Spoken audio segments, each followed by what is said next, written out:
O plano de defesa de longo prazo da Noruega apresenta um aumento acentuado nos gastos.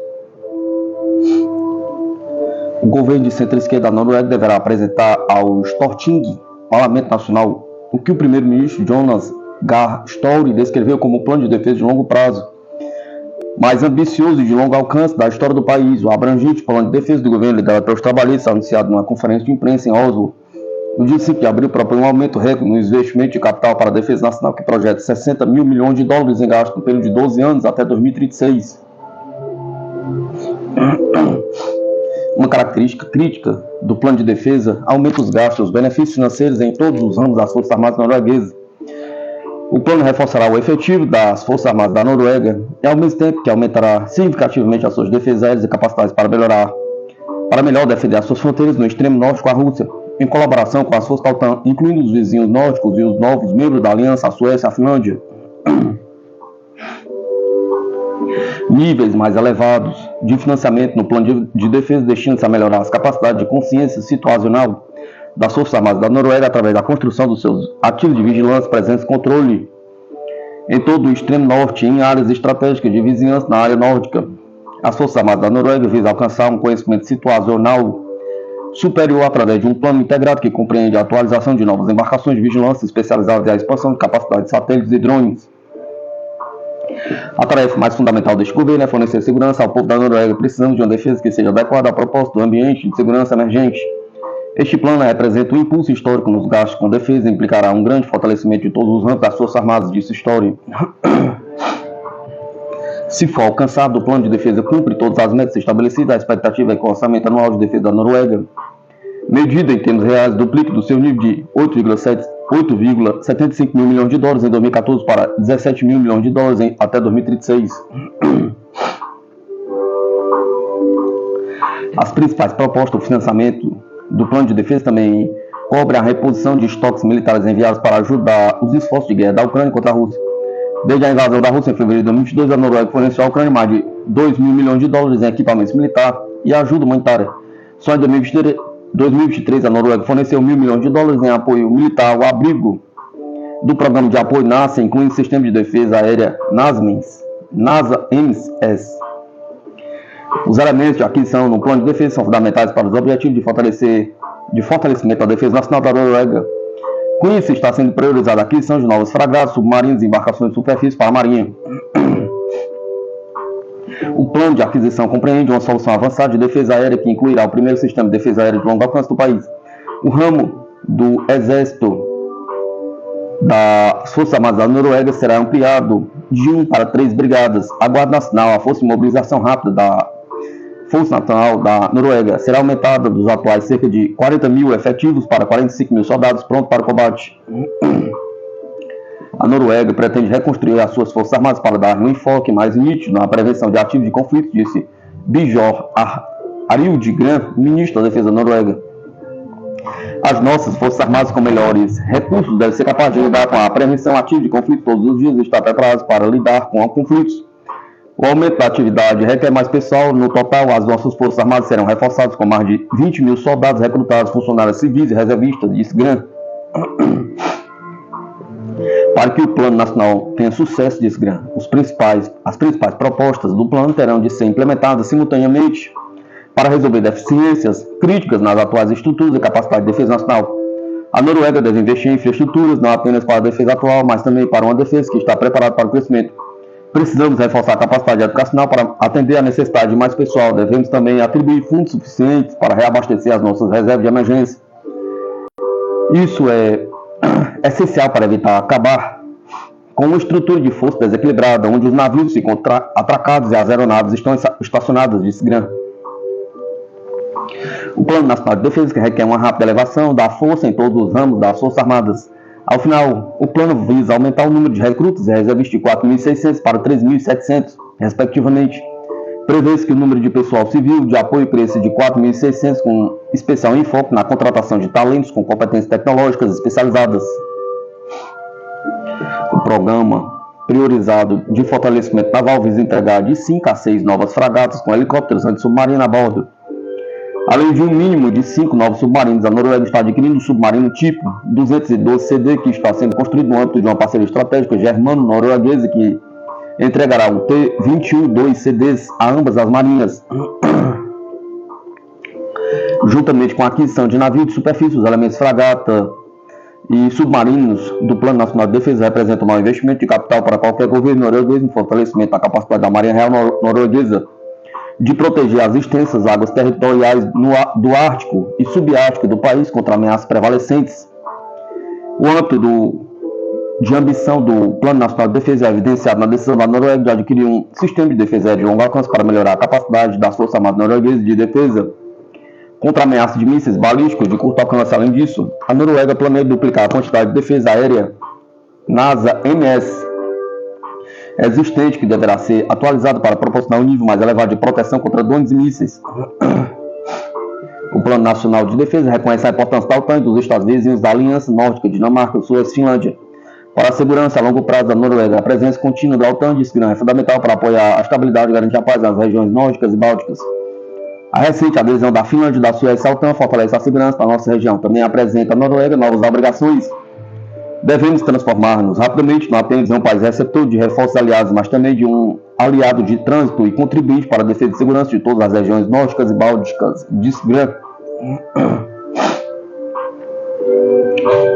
Rússia. Planos da Suécia de estabelecer base da OTAN na ilha de Gotland são provocação. Os planos da Suécia de criar uma base da OTAN na ilha de Gotland têm um caráter provocatório, com os esforços de Estocolmo e da Organização do Tratado Atlântico Norte. O outrora pacífico Mar Báltico está se transformando em uma arena de confronto geopolítico, comunicou a Sputnik, ministro das Relações Exteriores da Rússia. O lado russo alertou repetidamente para os riscos que surgiriam em conexão com o avanço militar da aliança nos territórios dos novos países membros do norte da Europa, apontou o Ministério.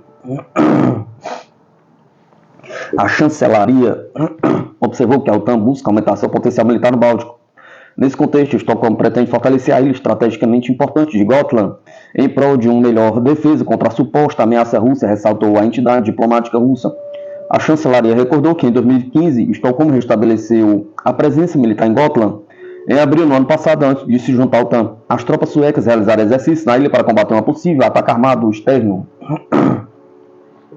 Tendo em conta os planos da Suécia, somos obrigados a constatar que os esforços de Estocolmo e da Aliança do Atlântico Norte, em geral, estão transformando as águas pacíficas do Mar Báltico em uma arena de confronto geopolítico, informou a chancelaria russa. Os diplomatas salientaram que estão acompanhando de perto a evolução da situação e avaliando os riscos potenciais. Para combater as ameaças na direção norte, foi restabelecido o Distrito Militar de Leningrado. Dependendo do desenvolvimento da situação, serão tomadas decisões para garantir a segurança da Rússia, alertou o Ministério. A Suécia tornou-se oficialmente o 32º país membro da OTAN em 7 de março deste ano. Gotland é a maior ilha do país, situada a aproximadamente 330 km de Kaliningrado, a sede da frota do Báltico da Rússia. A Alemanha anuncia a reforma militar mais abrangente desde a Guerra Fria. O ministro da Defesa do país europeu falou de reforma de cima a baixo para garantir forças armadas mais fortes e que possam tomar decisões rápidas. A Alemanha anunciou as reformas militares mais abrangentes desde a Guerra Fria, incluindo possível reintrodução do serviço militar obrigatório de forma para defender o território da OTAN, informou na quinta-feira o jornal britânico Financial Times. O ministro da Defesa alemão Boris Pistorius assinou uma ordem para reorganizar as forças armadas de cima para baixo de maneira a responder a um novo e velho desafio e permitir que os militares alemães tomem decisões rápidas, indica o artigo. Assim, Boris Pistorius afirmou que as forças armadas do país serão complementadas com um quarto ramo como parte da reforma estrutural, ramo que será responsável pelas atividades do espaço cibernético de informações e com um novo comando de operações. Segundo ele, a reforma foi projetada para garantir que as forças alemãs estejam preparadas para emergências, incluindo a guerra. É uma reforma histórica. Nosso objetivo é reestruturar as forças armadas de tal forma que elas estejam mais bem posicionadas em caso de defesa e em caso de guerra. Ninguém deve ter a ideia de atacar o território da OTAN. É isso que transmitimos, diz Pistorius. As autoridades militares alemãs receberam um prazo de 6 meses para implementar os planos, escreve o Financial Times, acrescentando que uma das principais exigências do Ministério da Defesa da Alemanha é que as forças armadas estejam prontas para o serviço militar obrigatório, caso ele seja reintroduzido. O ministro acrescentou que o órgão militar proporá um modelo de serviço militar para jovens adultos nas próximas semanas. As medidas refletem o que Oliver Scholz, chanceler da Alemanha, considerou um momento de virada na política de segurança do país após o início da operação militar especial da Rússia na Ucrânia. Apontou a mídia: a Alemanha é o país com a maior população e a maior economia na União Europeia e tem uma das maiores forças armadas da OTAN. Rússia recebe lote de veículos de combate de infantaria assassinos de Bradley. Corporação estatal russa Rostec entregou ao Ministério da Defesa da Rússia um lote de veículos de combate de infantaria de terceira geração, relatou o serviço de imprensa do consórcio Vysokotosheine Komplexky, sistema de alta precisão em português, que faz parte da corporação. A empresa integrante do consórcio, Kurgan Zavod, entregou outro lote de veículo de combate de infantaria de terceira geração, BMP-3, no âmbito da execução do contrato de defesa do Estado, avanço comunicado. Conforme disse em entrevista, Roman Kromov, vice-diretor executivo para aquisição de defesa estatais e colaboração técnico-militar, análise de um veículo de combate de infantaria Bradley capturado, mostrou que o blindado era muito inferior ao BMP-3. Segundo ele, os veículos russos, graças à sua peça de artilharia potente, destroem com um único tiro os veículos de combate de infantaria e blindados de transporte ucranianos. O BMP-3, desenvolvido e fabricado em série pela Rússia, é projetado tanto para combate de armas combinadas como para tarefas especiais. O veículo de combate tem um poderoso sistema de armas, incluindo um canhão de 100 mm, um lançador equipado com um sistema de controle de fogo automatizado. O BMP-3 atinge velocidade de até 70 km por hora em terra e de 9,5 km por hora na água. O peso total de combate do veículo, sem proteção adicional, é de 19 toneladas. As Forças Armadas da Rússia usavam ativamente o BMP-3 na área de operação militar especial. Polônia anuncia a criação de nova missão da OTAN e garante que Varsóvia não entrará em guerra. O ministro das Relações Exteriores polonês anunciou um programa da Aliança Atlântica que, segundo ele, vai permitir apoiar a Ucrânia de uma forma mais coordenada. A OTAN decidiu criar uma missão especial dedicada à Ucrânia, disse na quinta-feira, 4/4/2024, o ministro das Relações Exteriores da Polônia.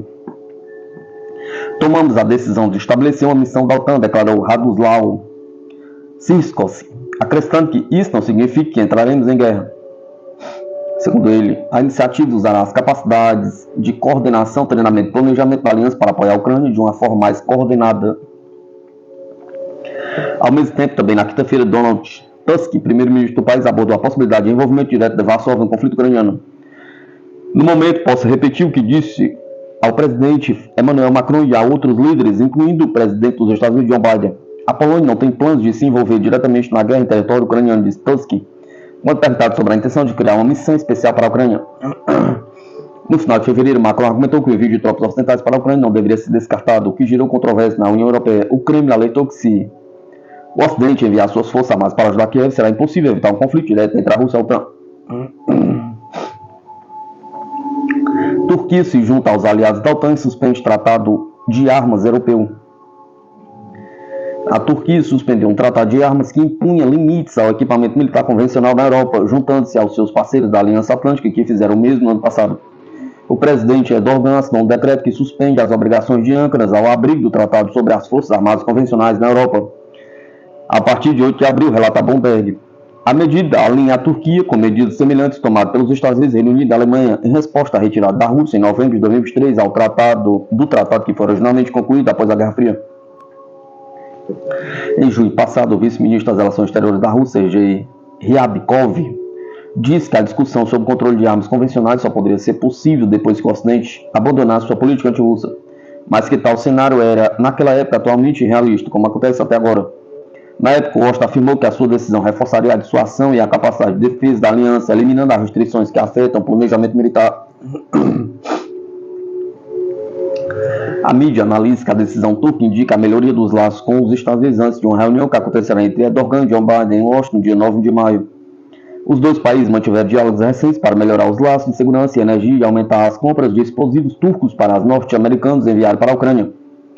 A Turquia tem procurado manter laços com ambos os lados, mas cumpre cada vez mais as sanções contra Moscou, escreve a mídia, acrescentando que Ankara caminha na corda bamba entre os Estados Unidos e a Rússia em um quebra-cabeça diplomático.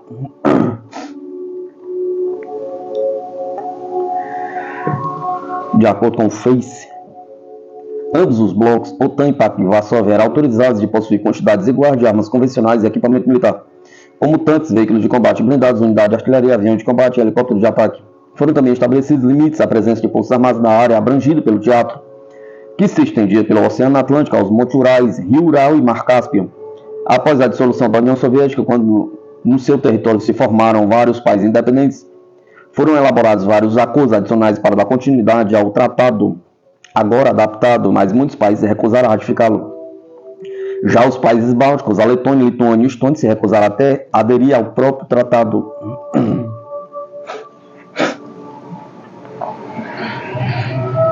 Empresas da Alemanha ajudam a Rússia a reconstruir Mariupol, diz mídia alemã. A investigação da mídia alemã mencionou a Knauf e a WKB Systems como desempenhando um papel importante na reconstrução de Mariupol. Os produtos de pelo menos duas empresas alemãs foram usados para reconstruir Mariupol na República Popular de Donetsk, relata na quarta-feira a emissora alemã Tagesschau. Em relatórios comerciais e em portais de empresas, em fotos e vídeos em todos os lugares é possível ver evidência e prova de que as empresas alemãs também desempenham um papel importante na reconstrução de Mariupol, escreveu o veículo de imprensa.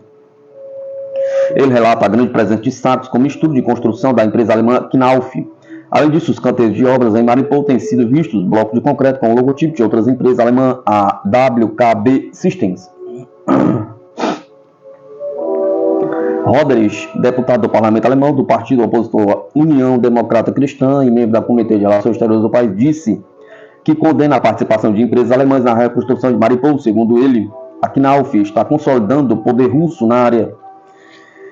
Um novo complexo residencial de 10 prédios de apartamentos já apareceu em uma Mariupol restaurada. As obras em um deles, que serão concluídos em setembro, resultaram em uma área total de 65,1 mil metros quadrados. Com infraestrutura adjacente, o número total de apartamentos no bairro residencial é de cerca de 600.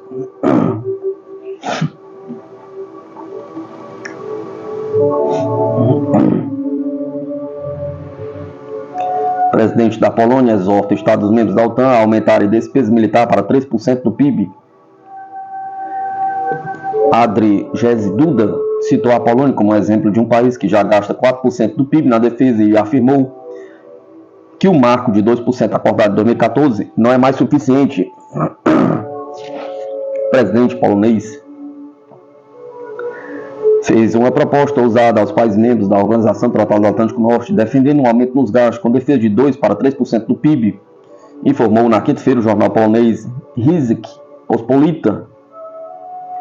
Estou convencido de que essa é a base para o desenvolvimento consistente da segurança em toda a área euroatlântica, disse Andrzej Duda.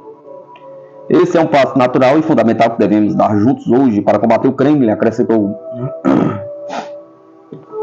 Duda também deixou claro que seu país alocou mais de 4% do PIB para a manutenção e modernização do exército, porque a Polônia, como poucos países do mundo, sabe que a segurança tem um preço.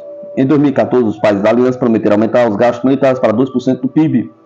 Isso era suficiente há 10 anos, mas agora não é mais suficiente, de acordo com o alto responsável polonês.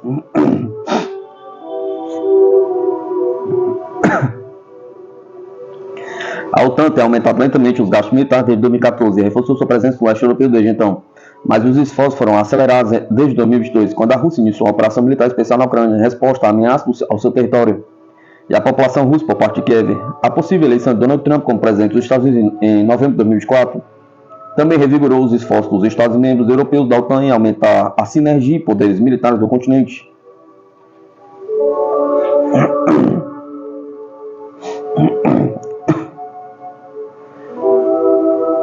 Colin Powell, um homem que enganou o mundo. Em 5 de abril de 1937, nascia Colin Powell, uma das figuras mais polêmicas da política externa americana. Tendo servido como secretário de Estado em Washington entre os anos de 2001 e 2005, durante o governo de George W. Bush, Powell protagonizou um escandaloso episódio no Conselho de Segurança da ONU, às vésperas da invasão americana ao Iraque. Powell e a administração presidencial de George W. Bush foram os principais responsáveis pela ensinação que levou os Estados Unidos da América a invadir o Iraque de Saddam Hussein em 2003. Naquele período, Washington era comandado pelo chamado New Consul, cujos princípios envolviam flagrante desrespeito aos valores culturais e políticos de povos não ocidentais e uma gana por exportar a democracia pelo mundo através da força. Bush, vale lembrar, após os atentados terroristas das Torres Gêmeas em 2001, já havia iniciado sua famigerada guerra contra o terror, que se converteu em uma quase guerra contra o próprio Islã como modo de vida. Partindo de sua posição de policial do mundo, os Estados Unidos usaram e abusaram do seu poderio militar para interferir em diversas regiões ao mesmo tempo, sob pretexto de combater o terrorismo internacional e proteger o mundo livre da ameaça de Osama Bin Laden. Com relação a países como Afeganistão, Irã, Iraque e até mesmo a Coreia do Norte, a administração Bush optou por negar a legitimidade de seus governos, taxando-os pejorativamente de o eixo do mal, o que significava, na prática, uma licença para a interferência americana em seus assuntos domésticos. Qualquer que seja, no entanto, o modelo econômico-social do determinado governo ou regime, a prática internacional westfaliana dizia que a intervenção estrangeira não é justificável, ainda que o Estado interventor declare intenções benéficas. Entretanto, no começo de 2003, os Estados Unidos enfrentaram bastante relutância em conseguir a aprovação internacional para a sua desejada intervenção no Iraque, em especial no Conselho de Segurança das Nações Unidas. Washington não estava disposto a reconhecer os limites jurídicos para a defesa de seus interesses nacionais e, mais do que isso, geopolíticos no Oriente Médio. E para defender esses interesses, nada mais apropriado do que o uso da força. Em 2003, até mesmo aliados como a França e a Alemanha não podiam concordar com a iniciativa americana de desestabilizar o Iraque e toda uma região, prevendo a catástrofe que seria uma invasão militar estadunidense ao Iraque.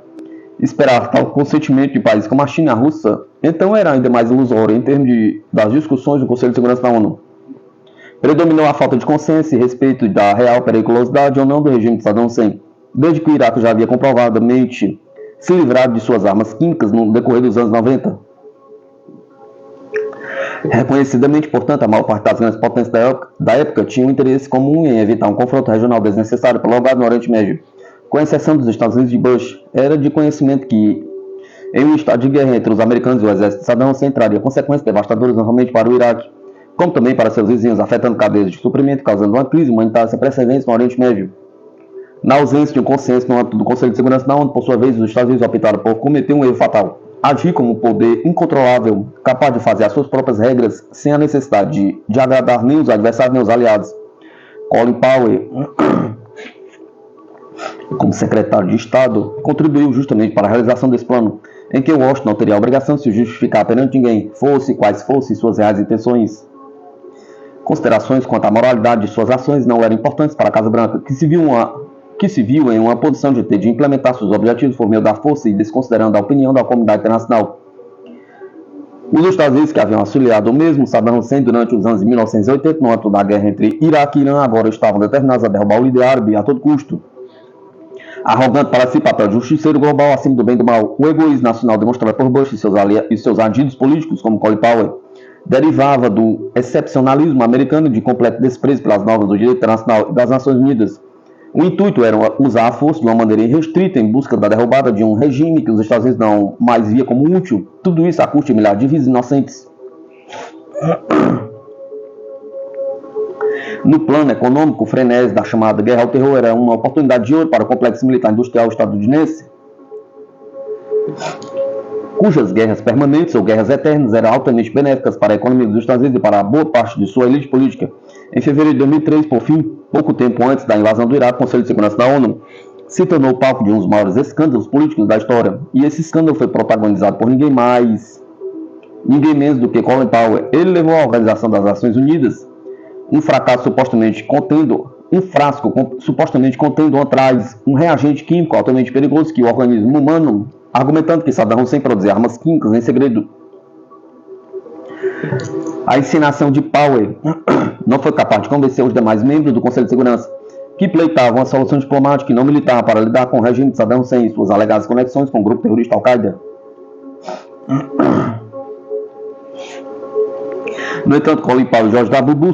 Bush estavam decididos a forçar uma intervenção americana no Iraque, goela abaixo, seja de quem fosse, mesmo que terminassem desacreditados perante a comunidade internacional. Após a invasão, no entanto, as tais armas químicas não foram encontradas, centenas de milhares de vidas foram perdidos, e os Estados Unidos quebraram para sempre a confiança nas normas do direito internacional. Tudo isso se deu com a anuência e com a ativa participação de Colin Powell, o fatídico secretário de Estado de Bush, um homem que enganou o mundo.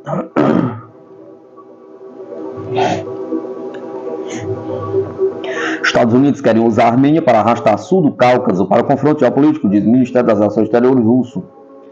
Em comunicado, o Ministério afirmou que Moscou considera a reunião realizada entre as lideranças dos Estados Unidos, da União Europeia e da Armênia uma tentativa de provocar novas linhas divisórias com efeitos negativos para a estabilidade da região. O ministro das Relações Exteriores da Rússia afirmou na sexta-feira que Moscou considera a reunião entre as lideranças da Armênia, da União Europeia e dos Estados Unidos uma tentativa de Washington de arrastar o sul do Cáucaso para um confronto geopolítico. No início do dia, o primeiro-ministro da Armênia, Nikol Pashinyan, reuniu-se com o presidente da Comissão Europeia, Ursula von der Leyen, e com o secretário de Estado dos Estados Unidos, Antony Blinken, em Bruxelas. Consideramos a reunião de alto escalão no formato Armênia, Estados Unidos e União Europeia, realizada em Bruxelas em 5 de abril de 2024, como mais uma tentativa do Ocidente coletivo de arrastar o sul do Cáucaso para um confronto geopolítico, uma interferência irresponsável e destrutiva de forças externas nos assuntos do sul do Cáucaso pode ter consequências mais negativas para a estabilidade, a segurança e o desenvolvimento econômico da região e provocar novas linhas divisórias, bem como aumento descontrolado nas tensões, afirmou o Ministério comunicado. O órgão acrescentou que a Rússia apela à Armênia para não deixar o Ocidente enganá-la, já que o governo armênio apenas se beneficia da cooperação que cultiva com Moscou. É óbvio que o Ocidente quer transformar a Armênia em um instrumento para a realização dos seus planos extremamente perigosos para o sul do Cáucaso. Sabemos que Washington e Bruxelas, sob promessas efêmeras, procuram a retirada da Armênia da Organização do Tratado de Segurança Coletiva, aliança militar criada pela Rússia com vários países pós-soviéticos, e da União Econômica Euroasiática. A retirada da base militar russa e dos guardas da fronteira da Armênia, afirmou o Ministério. Segundo o Ministério das Relações Exteriores, o Ocidente continua tentando destruir as declarações trilaterais feitas por Rússia, Armênia e Azerbaijão, que são a base da normalização entre Armênia e Azerbaijão. Moscou continua de prontidão para contribuir de todas as formas possíveis para a tão esperada paz entre o Azerbaijão e a Armênia. A Rússia apela às forças externas para que respeitem os acordos de formato 3+3 e insista a Armênia e inste a Armênia a ter em contato as preocupações dos países vizinhos, acrescentou o Ministério. Em mensagem, Irã diz aos Estados Unidos para se afastarem enquanto terão preparação militar contra Israel. A República Islâmica pediu aos Estados Unidos que se distanciem para não serem atingidos, enquanto o país prepara uma resposta ao ataque israelense à sua embaixada na Síria, ocorrido na segunda-feira, que deixou 7 iranianos mortos. Em uma mensagem ao Washington, Teherã alertou aos Estados Unidos para não serem arrastados para a armadilha de Benjamin Netanyahu, escreveu Mohamed Jashid, vice-chefe do gabinete do presidente iraniano para assuntos políticos, nesta sexta-feira. Os Estados Unidos deveriam se afastar para não serem atingidos, diz a mensagem. Em resposta, Washington pediu ao Irã que não atingisse alvos norte-americanos, disse Jashid. O governo Biden não comentou a mensagem iraniana, mas a Casa Branca tomou a medida em comum de comunicar diretamente ao Irã que não sabia que o ataque de segunda-feira aconteceria, informou a Bloomberg. Enquanto a movimentação nos bastidores acontece, o Hezbollah avisou ao Estado judeu que está se preparando para a guerra, afirma a mídia. O ataque aéreo atingiu a seção consular da embaixada iraniana em Damasco, matando pelo menos 7 pessoas, incluindo 2 generais do Corpo de Guardiões da Revolução Islâmica. Embora Israel tenha repetidamente visado ativos ligados ao Irã na Síria nos últimos meses, esta foi a primeira vez que um ataque atingiu um edifício diplomático iraniano. Tel Aviv tem estado em alerta desde então, cancelando a licença das tropas de combate, convocando reservistas e reforçando as defesas aéreas. Na capital, seus militares embaralharam sinais de navegação ontem para interromper possíveis drones ou mísseis navegados por GPS disparados contra o país, informou, conforme relatado pela Reuters. O líder do Hezbollah, Nasrallah, disse hoje que uma resposta do Irã está sem dúvida chegando, mas acrescentou que o grupo não interferiria em tais decisões. E depois disso, como Israel se comportará, a região entrará em uma nova fase, complementou Nasrallah, citado pela mídia.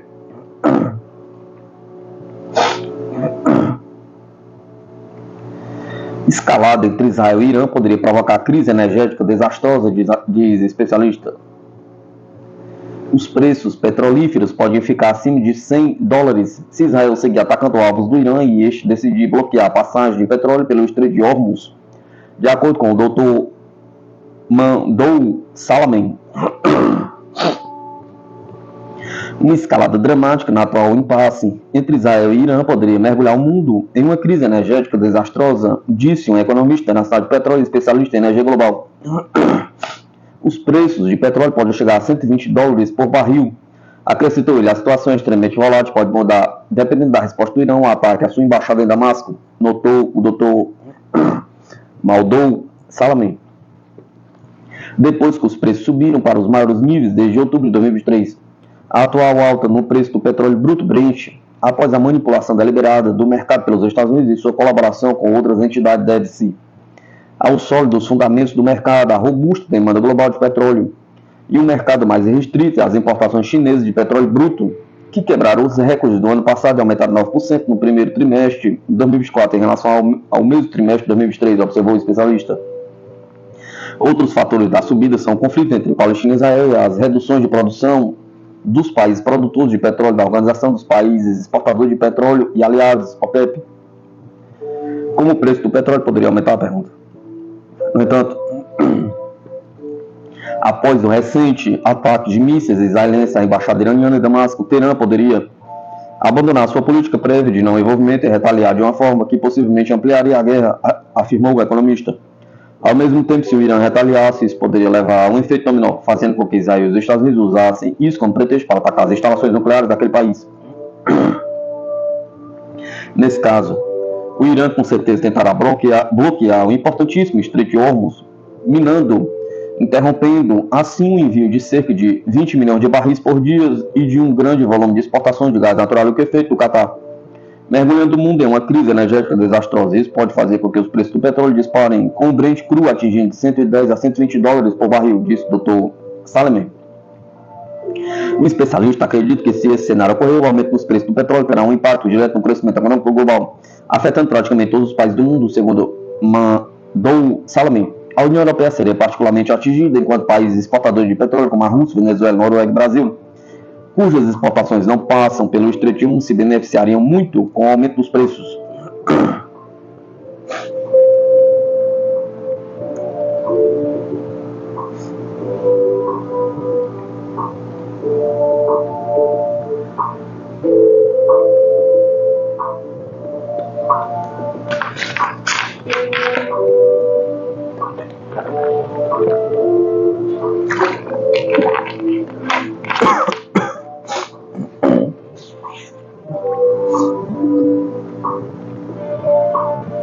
Países bálticos estão ressentidos e pressionam a OTAN para terem mais liderança, diz mídia americana.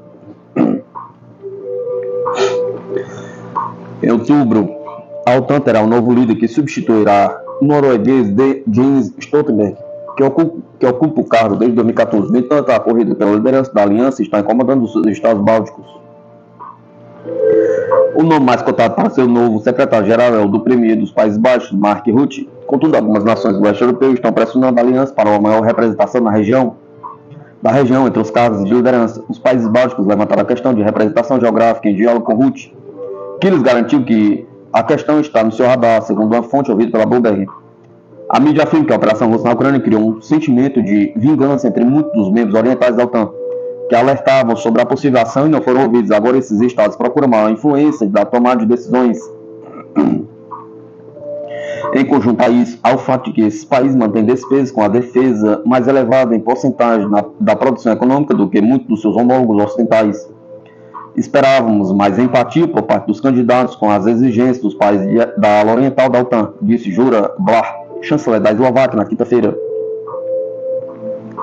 Os Estados Unidos e seus parceiros que apoiam Rutte esperavam confirmá-lo como sucessor na reunião de ministros das relações exteriores desta semana. Porém, a decisão surpreendentemente da Romênia de apresentar seu presidente, Klaus Iohannis, como candidato atrasou o processo. Para ter sucesso, o primeiro-ministro holandês deve garantir o apoio unânime de todos os 32 Estados-membros da OTAN. Ele já conquistou o apoio dos Estados Unidos, Alemanha e Reino Unido entre os membros mais influentes da aliança. No entanto, Rutte ainda não obteve o apoio de 4 países: Hungria, Romênia, Eslováquia e Turquia, escreve a mídia.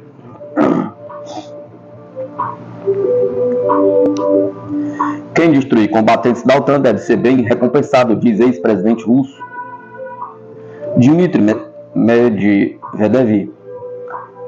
Reagiu à notícia da criação de uma missão da Organização do Tratado do Atlântico Norte na Ucrânia e propôs sua solução para neutralizá-la. Na quinta-feira, o vice-presidente do Conselho de Segurança da Rússia sugeriu um prêmio para cada soldado da OTAN morto durante a missão do Ministério da Defesa. Comentando as declarações sobre o estabelecimento de uma missão da OTAN na Ucrânia, Dmitry Medvedev previu que as tropas da OTAN se tornarão parte das forças que se apoiam ao exército russo, então devem ser tratadas exclusivamente como inimigas, e não apenas inimigos, como unidades de elite punidores como a SS de Adolf, e com relação a essas lendeias estrangeiras, ao contrário de alguns dos infelizes ucranianos recrutados à força para a guerra. Só pode haver uma regra: não os faça prisioneiros, escreveu ele em sua página na rede social russa VK. Para cada combatente da OTAN destruído, deve ser pago um bônus máximo, concluiu Dmitry Medvedev, que também foi presidente da Rússia entre 2008 e 2012.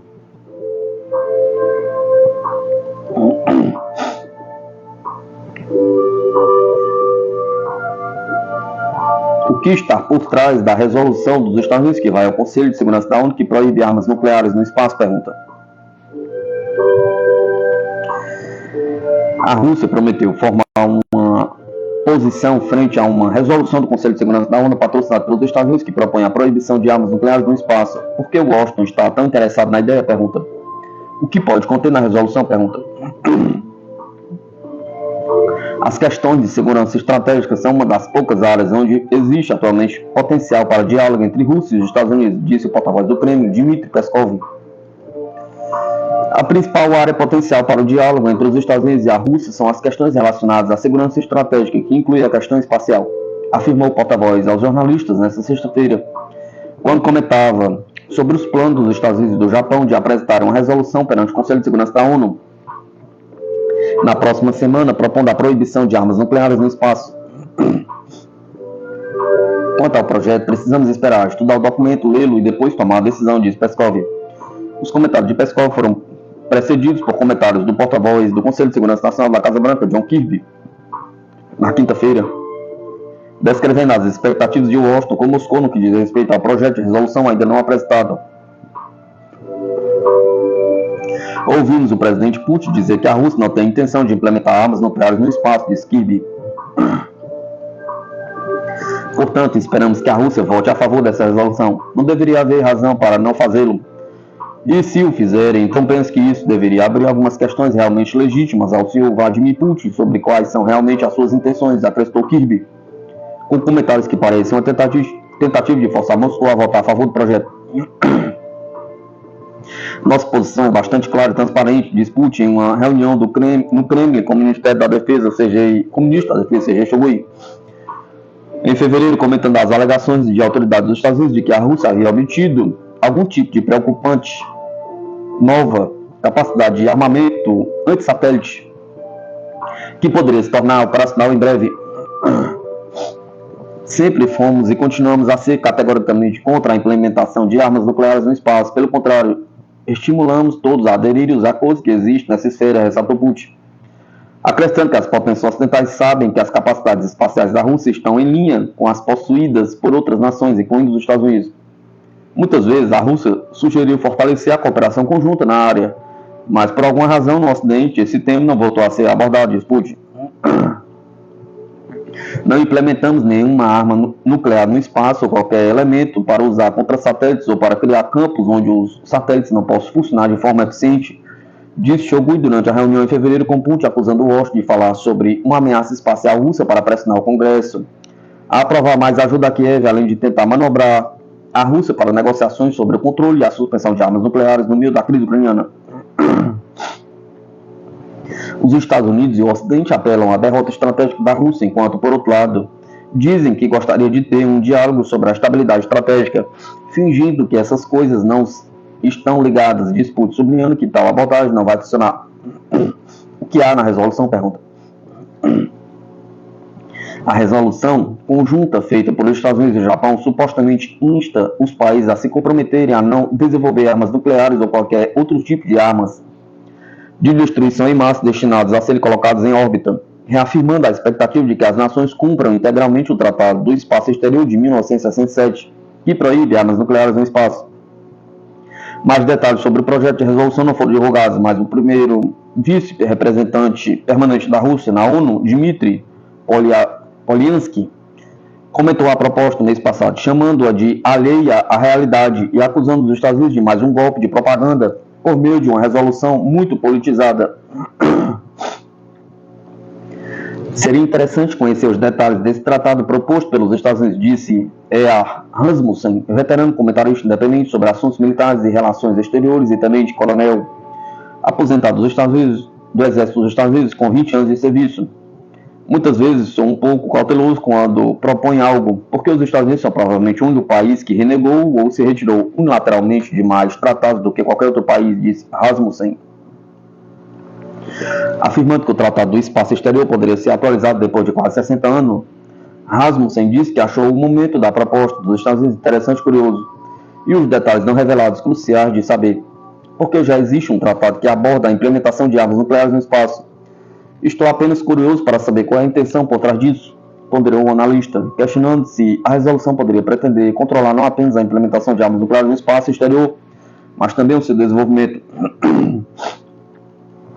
Quero dizer, se olharmos para o Tratado de Mísseis Antibalísticos de 1972, do qual os Estados Unidos se retiraram, eles estavam desenvolvendo sistemas de defesa antimísseis antes de fazê-lo, e então se retiraram do tratado e os implementaram, disse Rasmussen, observando que não há potencialmente nada que proíba os países de se desenvolverem, mas também de colocar em prática armas poderosas no espaço.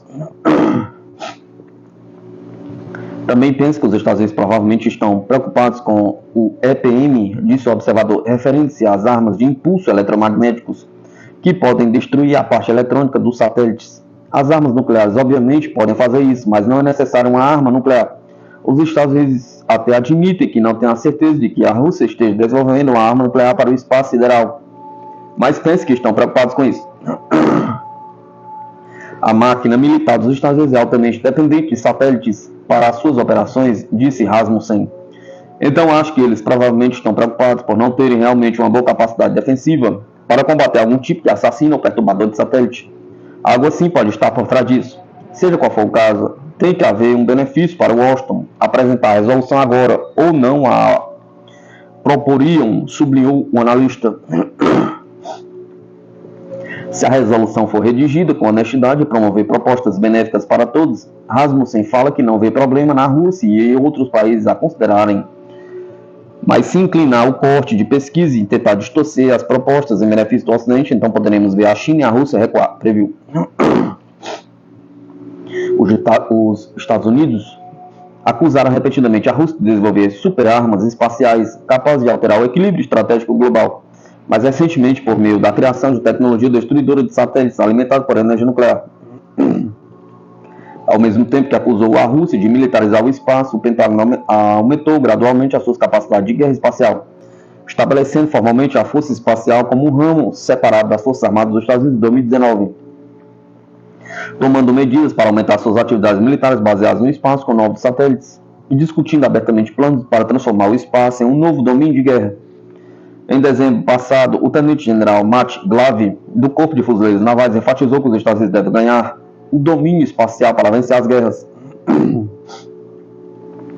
Em 2008, a Rússia e a China introduziram a prevenção de uma corrida armamentista no espaço exterior, um projeto abrangente de controle de armas concebido para proibir o uso de armamento, sistemas anti-satélite e outras tecnologias avançadas utilizadas para fins militares no espaço. Moscou e Pequim regressaram repetidamente ao tratado em negociações com Washington e seus aliados. O ministro das Relações Exteriores russo, Sergei Lavrov, sublinhou ainda em 2021 que medidas geralmente aceitas e juridicamente vinculativas que podem impedir um confronto militar no espaço exterior podem ser criadas, com o PAROS servindo como ponto de partida para negociações. Sucessivas administrações dos Estados Unidos rejeitaram o PAROS como uma manobra diplomática da Rússia e da China para, de alguma forma, dar aos países uma vantagem militar sobre os Estados Unidos.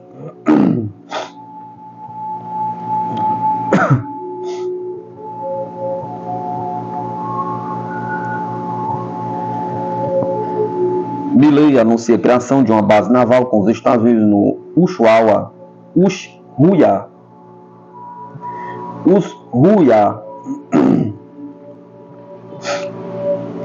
O presidente Javier Milley anunciou nesta semana planos para estabelecer uma base naval conjunto com os Estados Unidos na província patagônica do Ushuaia. Após um encontro na Terra do Fogo, extremo sul do país, com o comandante do Comando Sul do país norte-americano, Laura Richardson. Embora essa visita não tenha sido programada a princípio, não queríamos deixar de aproveitar a oportunidade para dar as boas-vindas à Argentina ao general Richardson, disse Milley ao chegar a Ushuaia com o chefe militar. O anúncio foi divulgado pelo executivo argentino na conta oficial da plataforma X. Segundo ele, a iniciativa consistirá em um centro logístico no porto de desenvolvimento mais próximo da Antártica, que permitirá fortalecer a economia local e dar serviço logístico, abastecimentos e apoio aos cruzeiros comerciais que operam no Atlântico Sul e aos programas científicos antárticos internacionais, entre outros benefícios. A cerimônia marcou a transferência de um C-130H dos Estados Unidos para a Força Aérea Argentina. A aeronave, avaliada em aproximadamente 34 milhões, faz parte de uma doação de assistência à segurança financiada pelos Estados Unidos, de acordo com o governo americano. Na conta X do Comando Sul dos Estados Unidos, o post enfatiza que os Estados Unidos buscam fortalecer a cooperação de defesa regional entre os dois países. O analista internacional Juan Venturino Richardson afirmou que tem um papel muito importante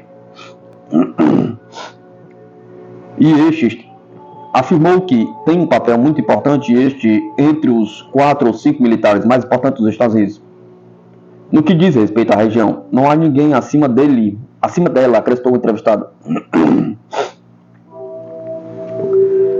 Ela já disse que o lítio significa para o seu país e sua preocupação com a China, mas a Argentina não tem interesses estratégicos com Washington. A posição é colonial, detalhou o analista.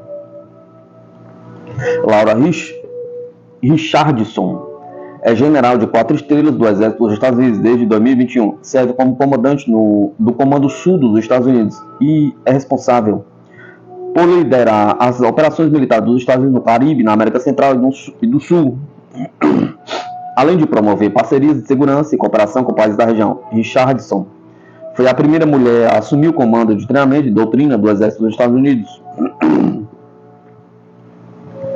A Associação dos Trabalhadores do Estado, o principal sindicato que representa os funcionários da administração pública da Argentina, convocou uma greve geral nesta sexta-feira para protestar contra as demissões em massa realizadas pelo governo Milley.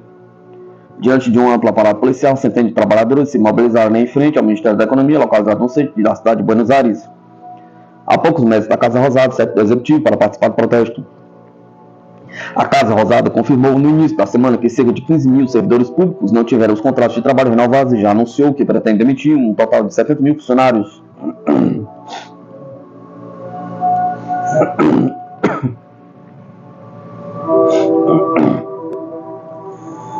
Os Estados Unidos estão em alerta máximo para possível resposta iraniana aos ataques israelenses na Síria. As Forças Armadas dos Estados Unidos estão em alto estado de vigilância e preparam-se para um possível ataque do Irã contra instalações israelenses ou americanas. Segundo a mídia ocidental, isso acontece após o ataque de Israel a um edifício consular na Síria. Estamos definitivamente em um alto estado de vigilância, reconheceu um funcionário do governo Biden, cuja identidade não foi revelada, segundo uma reportagem da Reuters. Meios de comunicação como a Reuters, a CNN e o Washington Examiner concordam que o país norte-americano está em alerta máximo para um possível ataque do Irã contra infraestruturas vitais dos Estados Unidos ou Israel no Oriente Médio. As nossas equipes estão mantendo contato desde então. Desde o ataque em Damasco, os Estados Unidos apoiam totalmente a defesa de Israel contra as ameaças do Irã, afirmou o alto funcionário da administração Biden.